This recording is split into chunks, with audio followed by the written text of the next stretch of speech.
नमस्कार, आप देख रहे हैं बड़ी खबर और मैं हूं नगमा। उत्तर प्रदेश में फिरोजाबाद और दूसरे इलाकों के साथ ही वाराणसी में भी लगातार डेंगू के मरीज बढ़ रहे हैं और हाल ये है कि मंडलीय अस्पताल डेंगू मरीजों से भरा पड़ा है। मरीजों की बढ़ती हुई संख्या को देखते हुए मंडलीय अस्पतालों में 2 अतिरिक्त वार्ड बनाए गए हैं। पिछले हफ्ते से डेंगू मरीजों की संख्या अचानक बढ़ी है। वाराणसी में डेंगू का कहर आज भी जारी है। वाराणसी के अस्पताल वायरल बुखार और डेंगू पीड़ितों से भरे पड़े हैं। पिछले 1 हफ्ते से डेंगू के मरीज बढ़ते जा रहे हैं। पिछले हफ्ते डेंगू की मरीज जहां पे 8 से 9 की संख्या में थे, वहीं आज की तारीख में उसी सरकारी अस्पताल में 12 से 13 की संख्या में भर्ती हैं मरीज। हालांकि डॉक्टरों के अनुसार अस्पतालों में डेंगू से निपटने के लिए व्यवस्था कर ली गई है, जिसमें प्लेटलेट, ऑक्सीजन और एक्स्ट्रा बेड की व्यवस्था है। हालांकि सभी वायरल बुखार से पीड़ित मरीज डेंगू के नहीं हैं, फिर भी अस्पताल प्रशासन तैयारी में लगा हुआ है।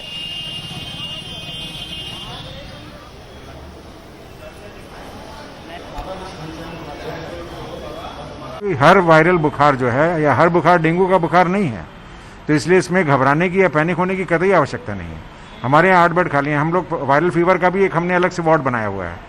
तो पेशेंट आता है, हमारा मरीज जब आता है तो हम उसमें वहाँ पे रख करके उसका डेंगू के लिए या अलग अलग चीज़ की जाँच करते हैं, और अगर डेंगू का है पॉजिटिव तभी वो डेंगू का मरीज है, संभव है।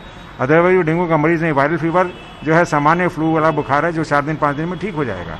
तो उसके लिए बिना मतलब घबराने की या परेशान होने की जरूरत नहीं है। किसी चिकित्सक की सलाह अवश्य लें।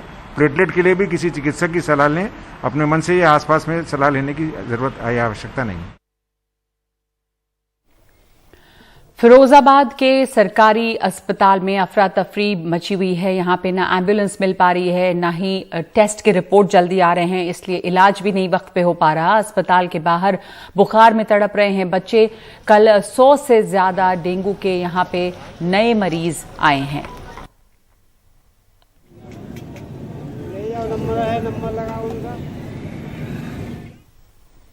और अब खबर उत्तर प्रदेश की राजनीति की। क्या प्रियंका गांधी उत्तर प्रदेश में कांग्रेस की मुख्यमंत्री का चेहरा होंगी? इस सवाल को तब और हवा मिली कि कांग्रेस के वरिष्ठ नेता सलमान खुर्शीद ने एक बयान दिया। लखनऊ में प्रेस कॉन्फ्रेंस के दौरान उन्होंने गठबंधन की संभावनाओं से इनकार किया है। क्या प्रियंका गांधी वाड्रा आने वाले यूपी चुनाव में कांग्रेस के सीएम पद के चेहरे के तौर पर मैदान में उतरेंगी? प्रियंका गांधी 3 दिनों के यूपी दौरे पर थीं और इसी दौरान ये सवाल उठा। पार्टी के वरिष्ठ नेता सलमान खुर्शीद ने इस सवाल को सिरे से खारिज नहीं किया। हम इस लड़ाई में उतरे हैं और इस चुनाव का सामना कर रहे हैं एक चेहरा लेकर, जो चेहरा माननीय प्रियंका गांधी का है। वो दिन रात काम कर रही हैं कि हम चुनाव में सफल हों और सशक्त रूप से चुनाव लड़ें। वही हमारा चेहरा है। उसके आगे मुख्यमंत्री का चेहरा या किसी और मंत्री का चेहरा, उस पर उचित समय पर वो घोषणा करना चाहेंगी तो वो घोषणा करेंगे। सलमान खुर्शीद ने किसी दल के साथ गठबंधन की संभावना से भी इनकार किया। गठबंधन दिल से होता है। अगर कोई दिल से आके जुड़ना चाहता है तो जुड़े, लेकिन गठबंधन जो है सिर्फ हिसाब किताब करके नहीं होता है। इसलिए अभी तक तो किसी ने दिल की बात कही नहीं है। तो जब दिल की बात हुई नहीं तो हमने दिल से जवाब नहीं दिया किसी को। समाजवादी पार्टी किसी बड़े दल के साथ गठबंधन की बात से इनकार कर चुकी है और बीएसपी भी किसी गठबंधन से मना कर चुकी है। हालांकि अंदर खाने एसपी और कांग्रेस के बीच गठबंधन की संभावना तलाशे जाने की बात भी चल रही है। लेकिन इस बीच प्रियंका गांधी अपनी तरफ से कोई कसर नहीं छोड़ना चाहती। वे यूपी के दौरे कर अपने कार्यकर्ताओं को खड़ा करने और संगठन में जान फूंकने की कोशिश में जुटी हैं।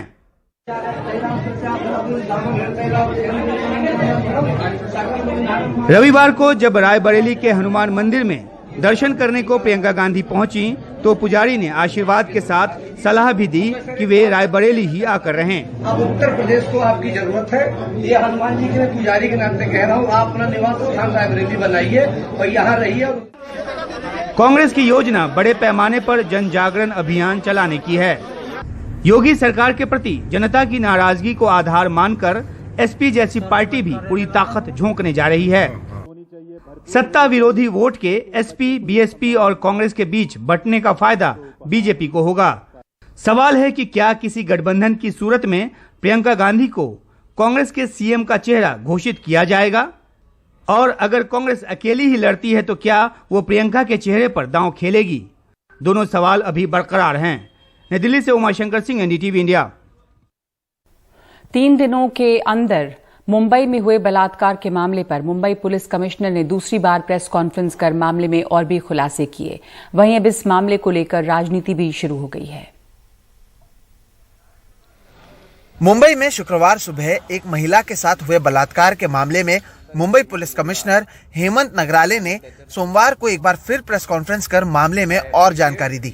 पुलिस ने अब तक की जांच में पाया कि पीड़ित और आरोपी एक दूसरे को जानते थे। पैसों के लेन देन को लेकर झगड़ा शुरू हुआ, जिसके बाद आरोपी ने इस दुष्कर्म को अंजाम दिया। पुलिस ने वारदात के लिए इस्तेमाल किए हथियार को जब्त कर लिया है। 1 महीने के भीतर ही इस मामले में चार्जशीट दर्ज की जाएगी।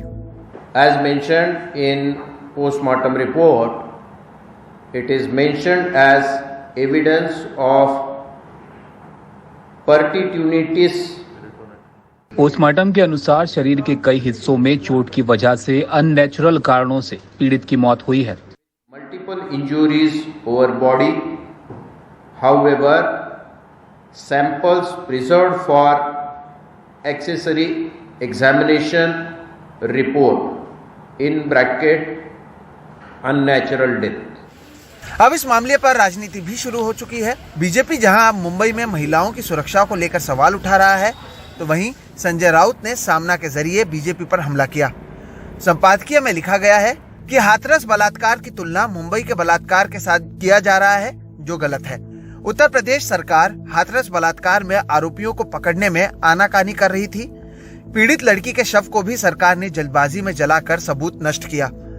कठुआ में हुए बलात्कार में भी एक पार्टी के लोग आरोपियों के समर्थन में सड़क पर उतरे थे।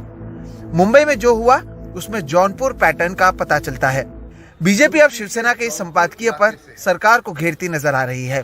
अब आरोपी कौन से प्रांत से है, क्या इस बात से उसका आरोप क्या कम अधिक हो सकता है? कौन से प्रांतों की राजनीति कर रही है शिवसेना? महाराष्ट्र में महिलाओं पर बढ़ रहे अत्याचार के मामलों पर मुख्यमंत्री उद्धव ठाकरे ने सोमवार शाम एक बैठक किया और जल्द ही इस तरह के मामलों में कमी लाने के आदेश दिए।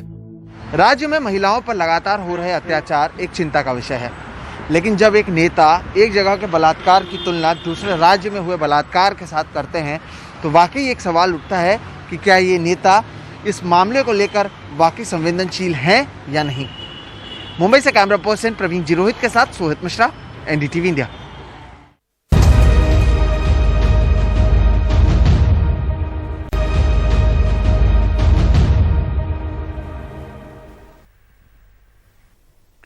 भारत और अफगानिस्तान के लोगों की मदद में भारत हमेशा खड़ा रहा है और आगे भी खड़ा रहेगा। ये बात भारतीय विदेश मंत्री एस जयशंकर ने संयुक्त राष्ट्र की उच्च स्तरीय बैठक में कही।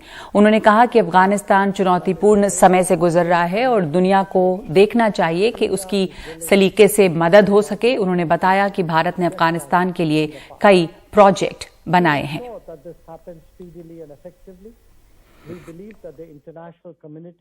must come together to create. India's efforts in helping the Afghan people has been both direct and indirect. We have contributed to their livelihood and larger framework as significantly as we have to direct material needs. Those who wish to travel into and out of Afghanistan should be granted such facilities without obstruction. और यहाँ देश में बारिश से कई जगहों पे बुरा हाल है, जैसे गुजरात के राजकोट में बहुत जबरदस्त बारिश हुई है, जिससे कई जगह पे हालात बिगड़ गए हैं। जैसे राजकोट शहर में पानी भरने से लोगों को बहुत मुश्किल हो रही है। कई जगहों पर लोगों के कमर तक पानी है। ये तस्वीरें राजकोट शहर की हैं। जो लोग बीमार हैं उनको ले जाने में मुश्किल हो रही है। कई जगहों पे घुटने से ज्यादा पानी भरा हुआ है। बल्कि राजकोट शहर की ही एक और तस्वीर सामने आई है, जिसमें एक कार पानी में बह गई है, पानी के तेज बहाव में बह गई है। इसमें 2 लोग सवार थे, एक कारोबारी और उनका ड्राइवर भी, और ये दोनों लोग अब तक लापता हैं। तो ये गुजरात के राजकोट की तस्वीर थी। गुजरात के ही दूसरे इलाके की तस्वीर देखिए, ये है जामनगर की तस्वीर।